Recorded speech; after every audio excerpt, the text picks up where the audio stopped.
Right now, look back at the history of Madison Public Library system as it celebrates 150 years of service. Also, a last-minute petition seeks to block the release of one of the people accused of the Waukesha Slenderman murder from a mental hospital. We'll tell you why. And we're following approximately 95 acres burned in Palmyra after a brush fire broke out Friday evening. What we know so far.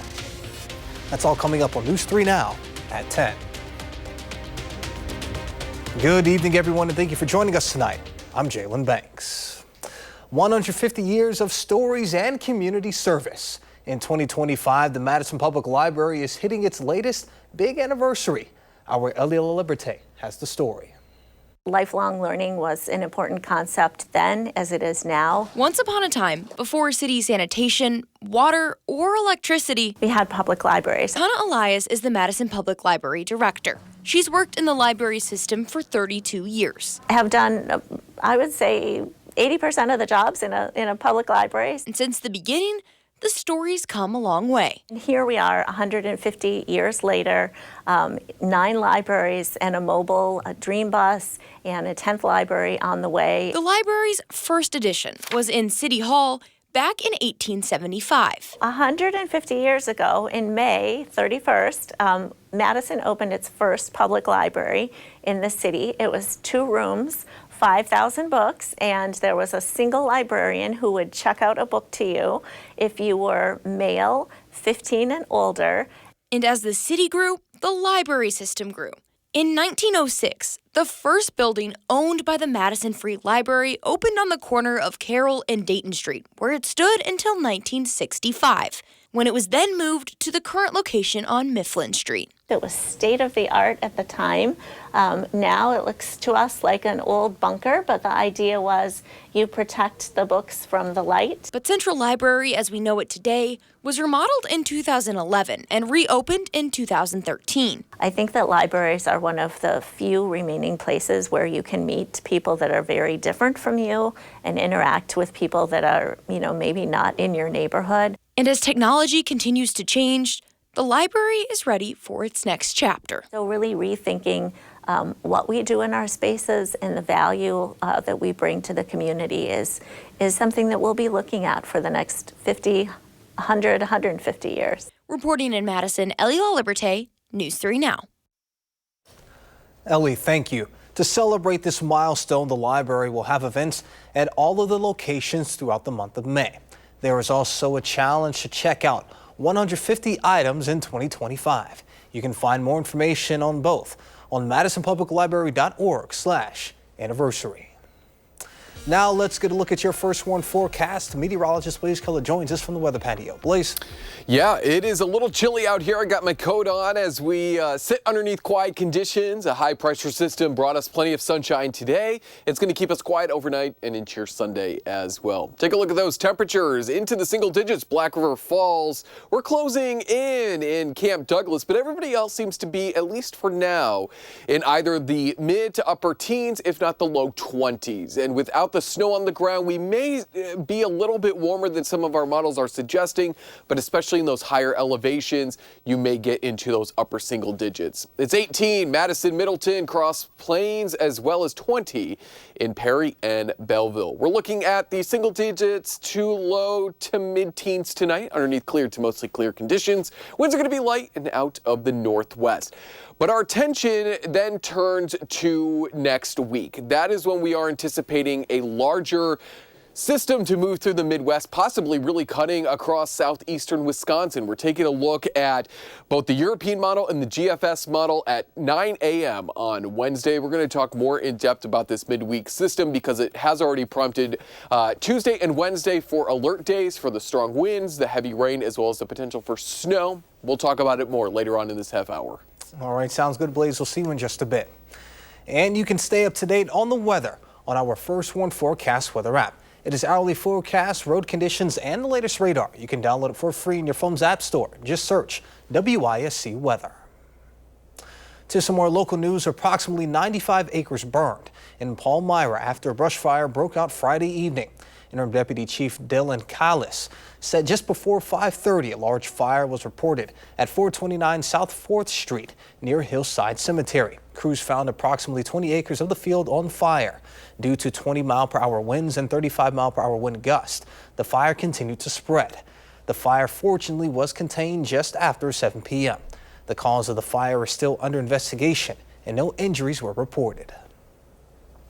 One of the Wisconsin women accused of murder when she was a preteen was slated to get out of a mental hospital in a few days, but a last-minute petition to block that release says she's not ready. Nick Boer has the story.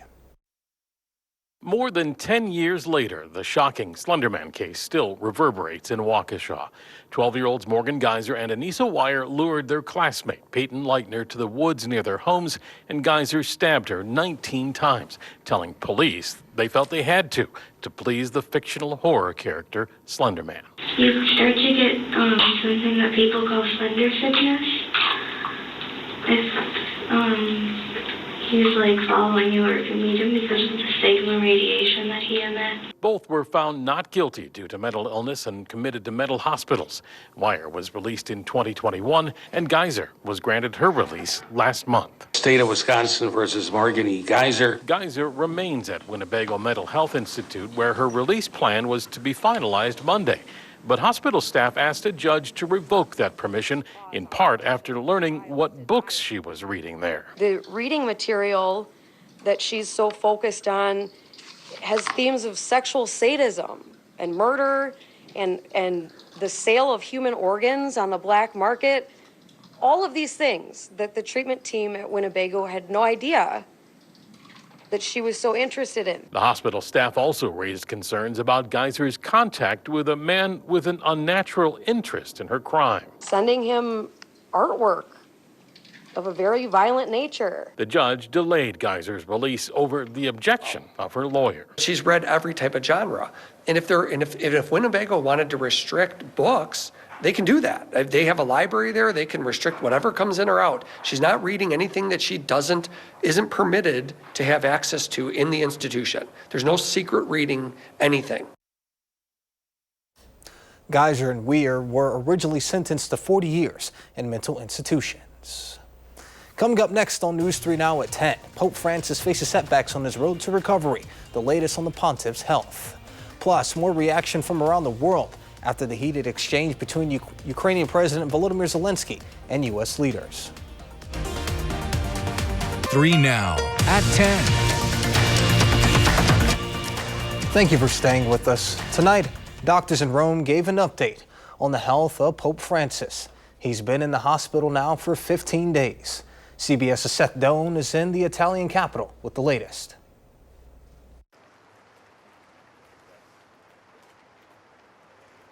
The Pope is stable tonight. He is alert and aware and has not had another spasm of the airways inside his lungs since that respiratory crisis Friday afternoon. As the faithful gather here for the 6th night in a row to pray for him, the Vatican is not reporting any dramatic changes in his health, noting that Francis has been receiving varying amounts of supplemental oxygen in order to keep his levels balanced. There's also good news that he does not have an elevated white blood cell count, which could be a sign of infection. Earlier today, a Vatican source said the Pope was able to move around, sit in a chair, drink coffee, and read the newspaper. The Vatican is not giving any prognosis, saying things could still go either way in this complex case. President Donald Trump is set to receive a routine physical next month. This will mark Trump's first physical in his second term. In a statement Saturday, his doctor says the routine exam will take place at Walter Reed National Military Medical Center. The exact date has not been released. At 78, Trump is among the nation's oldest presidents, second to only former President Joe Biden. Trump would also be the oldest president in history at the end of his second term. The U.S. Department of Health and Human Services Secretary Robert F. Kennedy Jr. has eliminated a rule that requires a period of notice before certain HHS decisions are made. Friday, the agency reversed an obscure requirement called the Richardson waiver. In place since 1971, it requires a period of notice and an opportunity for public comment on a wide range of decisions. The Richardson waiver also says HHS should only make decisions without public notice sparingly. Kennedy said the waiver's requirements are a burden and cost to the department and public, and the agency's efficiency, as well as its flexibility.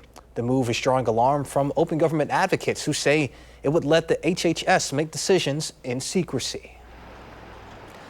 Tonight, an editorial from one of Ukraine's most prominent online newspapers puts it bluntly, quote, America's leadership has switched sides in the war. The Kyiv Daily adding Zelensky's treatment at the White House was a bitter and underserved humiliation. Far from the White House and on Ukraine's front lines, Vladimir Putin's invasion rages on. In the eastern city of Kharkiv, several buildings, including this residential block, were targeted in a massive drone attack. As rescue workers cleared the debris, they also evacuated a nearby damaged medical center.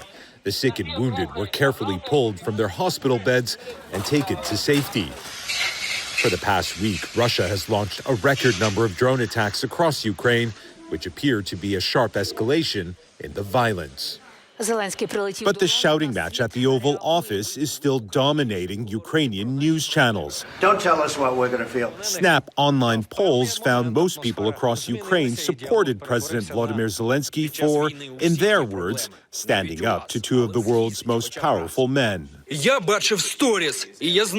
Trump's administration was so arrogant, they are so rude, they don't respect people of Ukraine, and they even don't hide it. Looks like they support Russia.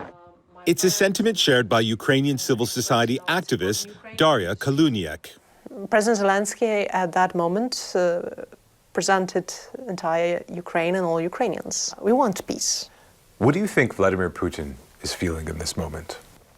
I think he's extremely happy.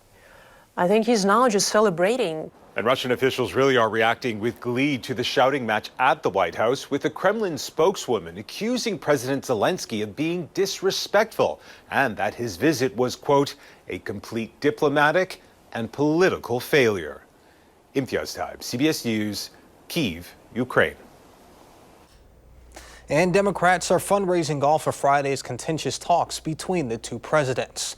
Saturday's email was sent from the Harris Fight Fund, which is associated with the campaign of former Vice President Kamala Harris.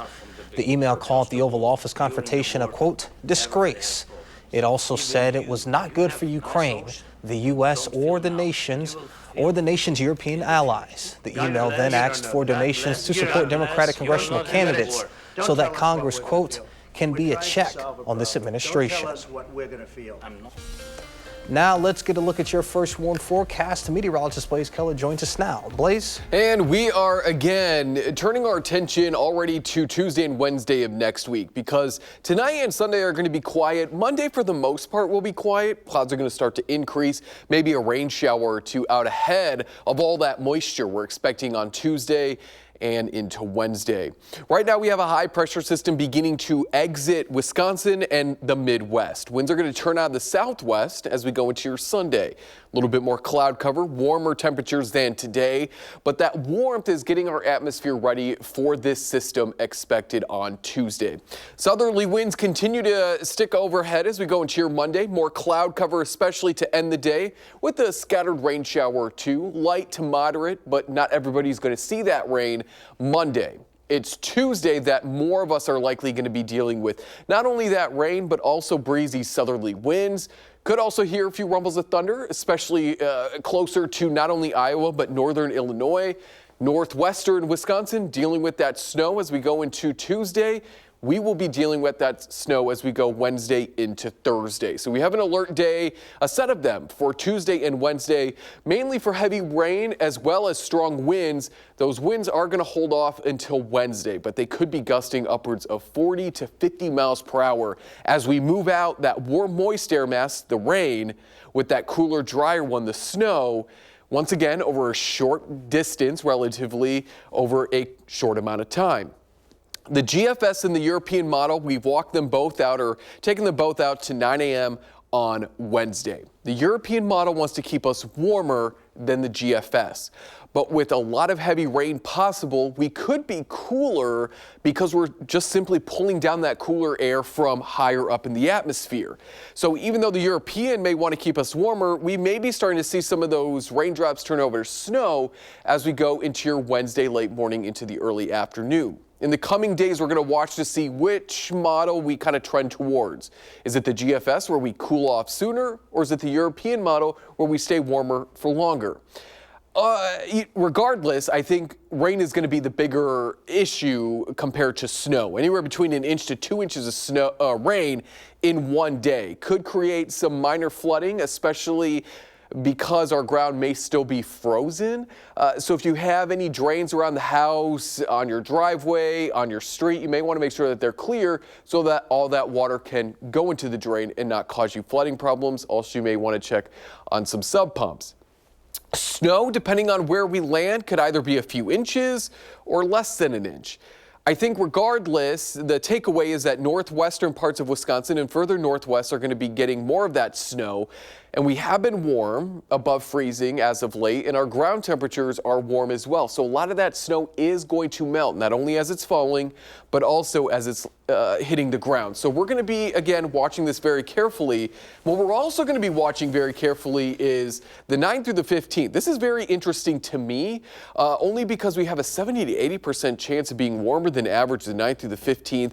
And the way that this is set up, Jalen and folks at home, that looks like a very interesting severe weather actually set up very far into the future, but it's just something we will obviously keep an eye on. Quiet for your day tomorrow, alert day conditions Tuesday, Wednesday, and then it does look like we get a brief dry period there Thursday before rain snow mix, a light one to end next week.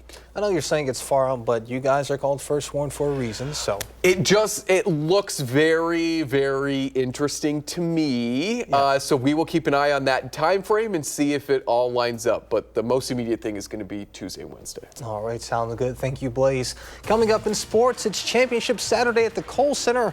Andrew has state wrestling highlights when we return to News 3 Now. For so many people around our great state, tonight is the night that they wait all year for. The chance to wrestle in a state championship at the Kohl Center, not to mention in front of more than 17,000 fans. And what a championship Saturday it was for Evansville in Division II. The Blue Devils got the party started right away. Colin Fry gets the takedown there. That was en route to a 14-8 decision to take home the 106-pound crown. Later, Colton Bolig, he was up next, and he put Dodgeville's Shane Rochon on his back to win by fall in the second period and take home the 113-pound title. And then at 157, Danny Heiser gets back points to cap off a 19-2 tech fall win and become the 31st four-time state champion in Wisconsin wrestling history. To bring home 4 state titles for this town, the town of Evansville, that's done so much for me and just given all this to me, so it's great to finally give something back. It means a lot. Younger me would have been really proud of that. But Evansville wasn't the only big winners on Championship Saturday. Sugar River's Blake Endress was looking for his first state title in the Division II 126-pound bracket, and he would get it. That's thanks to a 13-3 major, and check him out celebrating, deservingly so. Dodgeville's Haken Peterson had that look in his eye from the start of the match, and the two-time champ by night's end would be a 3-time state champion. The 144-pounder tech falled his way to the top of the podium. In Division III, Pecatonica Argyle's Aiden Grunenfelder, he needed a late takedown to win his second state title, and he'd get it to cap off his senior year at a perfect 59-0. And then in the 144-pound class, Mineral Point's Rowan Carey finally breaks free and claims his first state championship, winning with a major decision and becoming the Pointers' 57th individual state champion. It means a lot. I've been waiting for it forever. I've honestly been dreaming of it. Hurts when you lose, but makes you work the hardest to win. My dad's been waiting a long time for that to happen. Again, close ones hurt, especially when we're losing in the finals, but it all worked out. It's just an awesome feeling.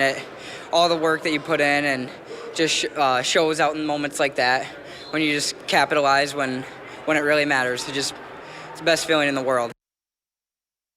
And in the girls division, Milton's Maddie Peach entered the finals undefeated, and she stayed that way. Thanks to a dominating performance, Peach takes home her second straight title, winning with a 17-2 Tech fall. I don't know, it just feels good. I going into my matches, I always just try and not let the nerves get to me and just trust on my training and just go out there and wrestle and not get too much into my mind and my opponent. Honestly, it just feels good. I put a lot of work in. Casey O'Brien entered this weekend just 6 points shy of Wisconsin women's hockey's all-time points record. She had 1 point yesterday, meaning today she needed 5 goals or assists to break the record. Now, doing that in one game sounds insane, and it is, but O'Brien didn't even need the full game. She wanted to get it done in one period. Badgers leading 1-0 just 3 minutes into the contest, but they wanted more. O'Brien puts it on a platter for Kirsten Sims. Her Badgers were scoring at a pace unlike anything I'd ever seen in this contest. They scored 5 goals in the first 6 minutes of the game, trying to get Casey that record, which included this assist. She racked up all 5 of those points in the first period, securing her spot alone as the program's all-time points leader. The Badgers win it 11-0 and are on to the WCHA final face-off next weekend. And this one is crazy. Staying on the ice, high school boys hockey, a trip to the state tournament on the line. The McFarland Spartans, they would get on the board first. Right after that, you'll see in a moment, Monona Grove scored. And then it would take a long time to figure it out after that. No goals in the second or third period. It took 5 overtimes to get us a winner. It's McFarland that is headed to state. Shout out to those Spartans. What a way to get it done in 5 overtimes. Congratulations to all the area athletes tonight. Certainly a busy night in our area for sports. Yeah, absolutely. Real quick, when is the state championship game? How much time do we have to rest until they play their next game? 5 OTs? I mean, I believe regardless of the level in which you're playing at, that's tough on the body. Yeah, even after 4 overtimes, they had to stop the game and re-ice or resurface the ice. Unbelievable. Yeah. I believe it's next week. I know it's at Bob Suter Ice Arena, but they've still got a couple games to play before they get there. But it's hard to root against those Spartans right now. Pretty unbelievable what they did tonight. Yeah, absolutely. Fellas, ice up, hydrate, do whatever you need to do, and good luck the rest of the tournament. Okay, I think they had plenty of ice, though. You're not on the, well, not after that game. Yeah, that's They're true. running out. All right, sounds good. Thank you, Andrew. All right, Blaze, what should we expect as we get closer to the work week? Quiet conditions tomorrow, upper 30s to low 40s, pretty seasonal. And then we gear up for that system Tuesday into Wednesday, alert days for both days. Heavy rain, strong winds, and snow is all possible. All right, sounds good. We'll see you here tomorrow.